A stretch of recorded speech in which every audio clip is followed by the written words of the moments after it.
dengan asyhadu itu jauh berbeda. Kalau asyhadu saya bersaksi, tapi kalau asyhadu singa gitu.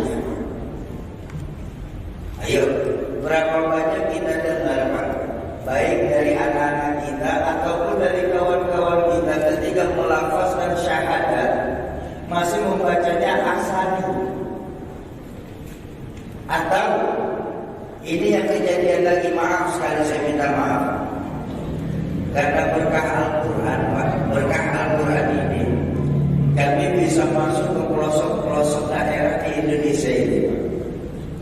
Dan ternyata memang benar, masih banyak ternyata imam-imam rawatib di musola ataupun surau ataupun munasab-munasab yang ketika membaca Fatihahnya saja dalam sholat itu salah. Ayo. Yang banyak itu ketika bertemu di ayat An'amta, masih banyak yang membacanya An'amta atau beberapa membaca Am'amta.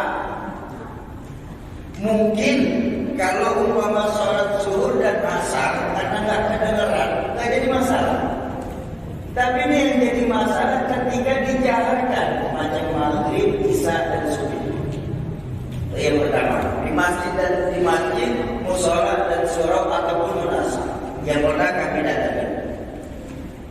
Ada lagi bacaan salah itu di Fatihah ketika di ayat Iyyaka na'budu wa iyyaka nasta'in.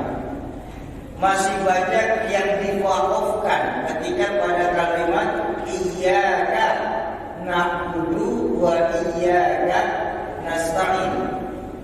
Padahal di situ nggak ada tanda wakaf, nggak ada tanda berhenti. Atau ada juga yang ketiga yang kami dengerin ini, ketika bertemu di kalimat pada ayat waladdallin. Dalam kitab Safinatun Najah disebutkan bahwa menaikkan intonasi ketika bertemu di lam tasdid jadi waladdallin itu sudah menggugurkan rakaat, sudah menggugurkan sholat. Bayangkan, maaf sekali, saya minta maaf sebelumnya. Bukankah Fatihah dalam sholat itu masuk dalam rukun? Bayangkan ketika Fatihah kita salah. Iya kalau sholat sendiri Pak, kita bisa minta ampun sama Allah. Tapi ketika kita menjadi imam, bacaan kita salah, bukankah satu masjid akan gugur sholat berjamaah itu sendiri?